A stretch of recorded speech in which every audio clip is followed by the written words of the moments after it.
Hi friends, Bigg Boss season 9 day 42 episode 43 అన్నమాట. Elimination day Sunday, Deepavali special day అన్నమాట.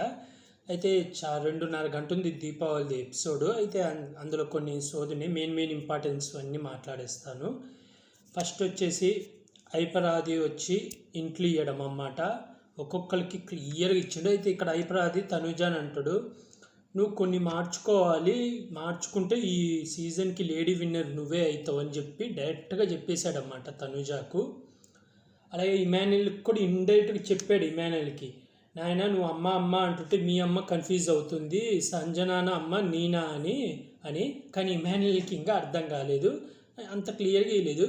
ఇక్కడ ఐపరాది ఇంట్లో ఇచ్చేటప్పుడు రమ్య బిహేవియర్ అయితే అస్సలు బాగాలేదు. రియల్గా తను ఆ చూపేందో యాటిట్యూడ్ ఏందో అర్థం కాలే.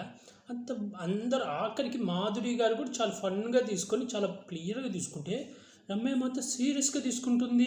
ఏదో సీరియస్ లుక్ ఇస్తూ నువ్వే నాకు చెప్పేది అన్నట్టు. అక్కడే ఐపరాది అంటాడు, రమ్య వచ్చి రామరాతుడికి ఇన్ఫ్లుయెన్స్ చేస్తుంటాడు అందరినీ, కానీ అసలేని ఇన్ఫ్లుయెన్స్ చేసేది నువ్వే అమ్మా అని అంటాడు. దానికి ఏందో సీరియస్గా చూస్తుంది. ఆ లుక్కో ఆ చిరాకుది ఏందో అర్థం కాలే. అమ్మాయి చాలా కష్టం. అలాగే రీతు చౌదరికి అంటది, రీతు చౌదరికి అయిపోయినది ఒకే మాట్లాడతాడు, విష్ణుప్రియ నీ ఫ్రెండే కదా అంటే అవునంటే, ఆహా ఆ విష్ణుప్రియ మళ్ళీ నీ రూపంలో వచ్చిందమ్మా అని. అంటే విష్ణుప్రియ పృథ్వీతో లవ్ ట్రాక్ స్టార్ట్ చేస్తుందిగా, ఎంతమంది చెప్పినా కూడా వదలదు కదా, సేమ్ ఏమో కూడా ఎంతమంది చెప్పినా అదే వదలకుండా ఉంది. అలాగే మధ్యలో లడ్డూది కాన్సెప్ట్ ఉంది, చేదు లడ్డు అనేది. ఇమాన్యుల్ తనుజాకు లడ్డు ఇచ్చాడు, చేదు లడ్డు ఇస్తూ. రీజన్ ఏంటంటే మొన్న చెప్పింది కదా, ఓన్లీ బర్నీ గారే నాకు ఇక్కడ సపోర్ట్ అవ్వలేదని.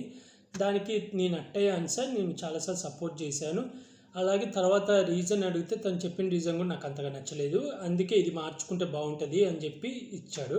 తర్వాత తనుజ కళ్యాణ్కి ఇస్తుంది, చెప్తుంది ఒకే మాట, కళ్యాణ్కి నాకు ఏంటనేది మాకు అండర్స్టాండింగ్ ఉంది, అలాగే చూసే ఆడియన్స్ కూడా ఉంది అండర్స్టాండింగ్, కానీ థర్డ్ పర్సన్కి రాంగ్గా పోర్ట్రే అవుతుంది. నువ్వు థర్డ్ పర్సన్ సైడ్ చెవు ఎక్కువ పెట్టకు, నీ గేమ్ నువ్వు ఆడు, నువ్వు ఇంతకుముందు కళ్యాణ్ ఎలా ఉన్నావో అలా ఉండు అని చెప్తుంది అన్నమాట. మంచిది, చాలా స్ట్రాంగ్గా బాగా చెప్పింది, కరెక్ట్గానే చెప్పింది. ఇప్పుడు లైవ్లో కూడా మాట్లాడాలని ట్రై చేస్తుంది కళ్యాణ్తో ఆ ఇష్యూ గురించి. ఇప్పుడు మాట్లాడుతుంటే అదేమో లైవ్లో చూపించట్లే, అలాగే వాయిస్ కూడా సరిగ్గా రావట్లేదు లైవ్లో. అది నా ఫోన్ ప్రాబ్లమో ఏమో తెలియదు. ఇంకా మిగతా వచ్చేసి మిగతా అంత లేదు. ఇక్కడ బర్నీ గారు మళ్ళీ ఇక్కడ కూడా సేఫ్ గేమ్ ఆడతారు. మెయిన్ ఐపరాది అయితే ఇంట్లో బాగా ఇచ్చాడు, నాకైతే నచ్చింది. మెయిన్ తనుజాకైతే ఇండైరెక్ట్గా లేడీ విన్నర్ అవుతావు అని చెప్పాడు. అలాగే సాకేత్ సాంగ్స్ పాడతాడు కదా, ప్యారడీస్ సాంగ్స్, అందులో అందరికి పాడిన సాంగ్స్లో మ్యాక్సిమం తనుజ అయితేనే ఉంది. తనుజ ప్రతి దాంట్లో ఇన్వాల్వ్ అయి ఉంటుంది, కంటెంట్ కూడా తన చుట్టే తిరుగుతుంది. చాలామంది అంటే తనుజ ఏం చేసింది, ఏమైనా గేమ్లు ఆడింది అంటే, బిగ్ బాస్ అనేది ఫిజికల్ గేమ్లు కాదు, మనం ఎంత ఇన్పుట్ ఇస్తున్నా, ఎంత ఇంపార్టెంట్ బిగ్ బాస్ హౌస్లో అనేది. అంటే ఇప్పుడు తనుజ చుట్టే జరుగుతుంది మొత్తం. ఇప్పుడు సాకేత్ పాడిన ప్రతి ఒక్కరి పాటలో తనుజ ఉంది, కళ్యాణ్ విషయంలో తనుజ ఉంది, బర్నీ గారి విషయంలో తనుజ ఉంది, దివ్యానికిత గారి విషయంలో తనుజ ఉంది, ఇమాన్యుల్ విషయంలో తనుజ ఉంది, రీతు చౌదరి వీళ్ళ ఏమైనా ప్రాబ్లమ్స్ వచ్చిన ఆఖరికి వైల్డ్ కార్డ్స్ ప్రాబ్లం తెచ్చింది కూడా తనుజ ఇష్యూనే. ఇక్కడ సంజన గారికి కూడా అభిప్రాయం చెప్తాడన్నమాట, అమ్మ మీది ఫస్ట్లో బాగుంది గేమ్, ఇప్పుడు పడిపోయింది, కొంచెం గేమ్ ఆడండి, కనిపించండి అని చెప్పాడు సంజన గారికి కూడా. సంజన గారు ఏం మార్చుకోవాలి, ఇంకా దొంగతనాలు మీనే పడితే అది కుదరదు, వేరేది ఏదైనా చెయ్యాలా, ఏం చేస్తారో చూడాలా. ఇంకా నా ఎలిమినేషన్ రౌండ్ అయితే వస్తుంది. ఎలిమినేషన్లో బర్నీ గారు రామరాథోడ్ ఉంటాడు. ఇక్కడ మధ్యలో ఫస్ట్ డిమాండ్ పవన్ సేవ్ అవ్వగానే తనుజ ఏడుస్తుంది. నాగార్జున గారు ఏమైందమ్మా అంటే, ఏం లేదు సార్ అంటే, ఏమైనా మాట్లాడాలంటే ఏం లేదు సార్, ఏం మాట్లాడాలి లేదంటే నాగార్జున గారు రమ్మంటారు, కన్ఫెషన్ రూమ్కి రమ్మా అంటాడు. అక్కడ దివ్యానికిత కూడా ఏడుస్తుంది సైడ్కి. తనుజ పిలిచి ఏమైందంటే తనుజ చెప్తుంది, సార్ ఇలా నీ ఫ్యామిలీని విడిచిపెట్టి రావడం ఇదే ఫస్ట్ టైం, నాకు ఇక్కడ కనెక్ట్ అయింది బాగా బర్నీ గారు, కానీ ఇప్పుడు అదే రాంగ్ అంటున్నారు, అదే రాంగ్, నా వల్ల గేమ్ పోయిందంటే నేను వారం నుంచి అంత సరిగ్గా మాట్లాడలేదు, ఇప్పుడు ఆయన డేంజర్లో ఉన్నారు, అదే నాకు బాధ వేస్తుందంటే నాగార్జున గారు అంటే, అమ్మ నీ బాండింగ్స్ అనేది నీకు గేమ్లు ముందుకు తీసుకుపోయేలాగా ఉండాలి కానీ వెనక్కి లాగేలాగా ఉండకూడదు, ఈ ఎమోషన్స్ అంతా పక్కన పెట్టేసి గేమ్ మీద దృష్టి పెట్టు, గేమ్ ఆడని చెప్తాడన్నమాట. ఇంకా ఆ తర్వాత ఇక్కడ ఇమాన్యుల్కి పవరస్త్రాది చెప్తాడన్నమాట. ఇక్కడ బర్నీ రామరాథోడ్ని బయట నించోబెడతారు, నించోబెట్టి వీళ్ళిద్దరు బాటమ్ 2లో ఉన్నప్పుడు ఇమాన్యుల్ని అడిగి పవరస్తా 3 సార్లు వాడచ్చంట. కానీ అది ఇమ్యూనిటీ కాదు. ఒకసారి ఇప్పుడు ఈరోజు ఇమ్యూనిటీకి వాడచ్చు, మిగతా 2 సార్లు ఏందనేది బిగ్ బాస్ తర్వాత చెప్తాడంట. అయితే ఇది ఇప్పుడు వాడింది ఇమ్యూనిటీ కోసం, అంటే నామినేషన్ జరగకుండా ఇమ్యూనిటీ ఆపడానికి. అయితే అడిగితే ఇక్కడ ఇమాన్యుయల్ చెప్పింది నాకు అర్థం కాల. బర్నీ గారు స్టార్టింగ్ 2 వీక్స్ బాగా గేమ్ ఆడారు, ఆ తర్వాత ఆయన గేమ్ ఏం కనపడలేదు. రామ్ రాథోడ్ లైన్గా ఫస్ట్ నుంచి గేమ్ ఆడుతూనే ఉన్నాడు, ఆయనకి ఎన్ని బాండింగ్స్ ఉన్నా గేమ్ మాత్రం ఆడుతున్నాడు, కాబట్టి రామ్ రాథోడ్కి డిసర్వ్ ఇస్తారన్నాడు. ఇప్పుడు అది ఇమ్యూనిటీ పవర్, ఎవరు గేమ్ ఆడట్లేదు వాళ్ళు డేంజర్లో ఉంటారు వాళ్ళకి ఇవ్వాలి. ఇప్పుడు నువ్వు బర్నీ గారు ఆడట్లేదు అనుకున్నప్పుడు బర్నీ గారికి ఇవ్వాలి కదా. రామ్ రాథోడ్ ఆడుతున్నాడు అన్నప్పుడు రామ్ రాథోడ్కి ఎందుకు ఇచ్చినావు? ఇప్పుడు నీకే వేస్టే కదా. అది కాకుండా రామ్ రాథోడ్ అసలు ఈ వారం కనపని కూడా కనపాలి, ఏమీ ఆడలే. రామ్ రాథోడ్ బాండింగ్సే పెట్టుకోలేదు. బర్నీ గారు చెప్పినందుకే కదా సంజన గారిని బయటికి పంపించేశాడని ఆమె నామినేట్ చేసింది. ఆ విషయం నువ్వు కూడా ఒప్పుకున్నావు, మళ్ళీ ఎందుకు అక్కడ మాట మార్చినావు? ఇక్కడ ఇమాన్యుయల్ గేమ్ ఆడాడు, పక్కా ఆయనకు తెలుసు బర్నీ గారు డేంజర్లో ఉన్నారు, ఆయనకు వాడకూడదు అని నిర్ణయించుకున్నాడు. అందుకని చెప్పి ఆయనకు వాడకుండా, అస్సలు వాడకుండా ఉంటే బాగోదని చెప్పి రామ్ రాథోడ్కి ఇచ్చాడు. ఇప్పుడు లైవ్లో అందరి దగ్గర పోయి అడుగుతుంది, నేను చేసింది కరెక్టేనా, నేను చేసింది కరెక్టేనా అని. నువ్వు చేసింది కరెక్ట్ అనిపిస్తే ఎవరిని అడగక్కర్లే, అనిపిస్తే వదిలేయాల. ఇంకా తర్వాత నాగార్జున గారు అది క్రాకర్స్ పిలుస్తాడు, బర్నీ గారు ఎలిమినేట్ అవుతాడు, రామ్ రాథోడ్ సేవ్ అవుతాడు జనాల ఓట్లతో.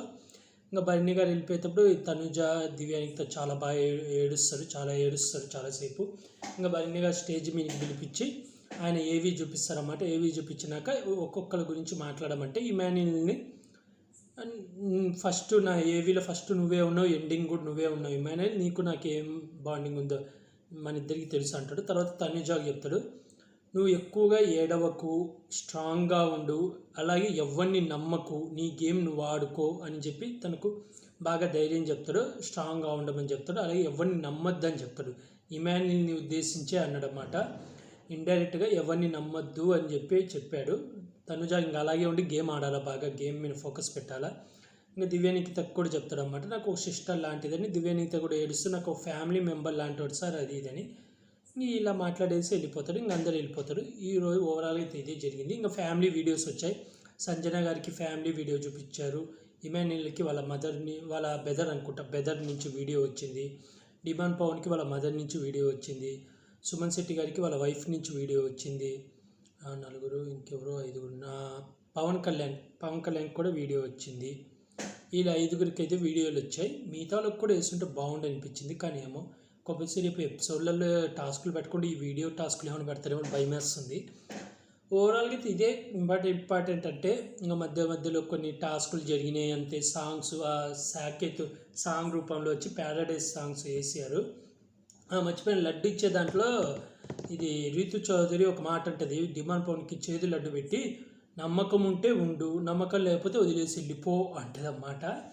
అలాగే కళ్యాణ్ వచ్చేసి డిమాండ్ పవన్కి ఇస్తాడు, అది కెప్టెన్సీది మోసం చేశాడు కదా, ఆ రీజన్ పెట్టి నేను నామినేట్ చేయలేను సార్, అందుకే ఈ లడ్డు ఇస్తున్నాను అంటాడు. ఇంకా ఓవరాల్గా ఇదే జరిగింది. ఇంకా నామినేషన్స్ ప్రాసెస్ అయితే 2 కెప్టెన్లు ఉన్నారు కదా, వాళ్ళకి ఒక్కొక్క బాల్ ఏదో పట్టుకుంటారు, అందులో రెడ్ వస్తుంది, ఒకరికి గ్రీన్ వస్తుంది, బ్లూ వస్తుంది. నామినేట్ అయిన వాళ్ళు వచ్చేసి ఓజీస్, అంటే మన ఒరిజినల్ గ్యాంగ్స్టర్స్, ఓజీలలోంచి తనుజ, దివ్యానికిత, రీతు చౌదరి, రామ్ రాథోడ్ ఈ 4 నామినేట్ అయ్యారు. వైల్డ్ కార్డ్లో వచ్చేసి పిక్కిల్, రమ్య, సాయి, ఇతను గోల్కొండ హై స్కూల్లో యాడ్ చేసి అతను, ఈ 6 అయితే నామినేషన్లోకి అయితే ప్రజెంట్ అయితే వచ్చారు. ఇంకా కన్ఫర్మ్ అయితే రేపు ఉదయం వీడియో పెడతా కన్ఫర్మేషన్ రాగానే. ప్రాసెస్ ఏందనేది కూడా తెలియదు. ఒకవేళ వైల్డ్ కార్డ్స్ అందరూ వీళ్ళని నామినేట్ చేయాలి, వీళ్ళందరూ నిర్ణయించుకొని 2 నామినేట్ చేయాలని ఏమైనా ప్రాసెస్ పెట్టారో లేదో తెలియదు. అదంతా కనుక్కొని రేపు వీడియోలో చెప్తాను. అలాగే ఈరోజు బర్నీ గారి ఎలిమినేషన్ మీకు ఫెయిర్ అనిపించిందా, అన్ఫెయిర్ అనిపించిందా అనేది కామెంట్ చేయండి. అలాగే హైపరాది ఇచ్చిన హింట్స్ కానీ ఇన్పుట్స్ కానీ మీకు ఏమనిపించినాయి, అలాగే రమ్య, పిక్కిల్ హైపరాది విషయంలో చేసిన బిహేవియర్ మీకు నచ్చిందా లేదా కూడా కామెంట్ చేసి చెప్పండి ఫ్రెండ్స్. అలాగే ఇలాంటి బిగ్ బాస్ రివ్యూస్ కానీ బిగ్ బాస్ అప్డేట్స్ కానీ కావాలనుకుంటే నా యూట్యూబ్ ఛానల్ సబ్స్క్రైబ్ చేసుకోండి friends. Like, share, comment, subscribe friends. Bye.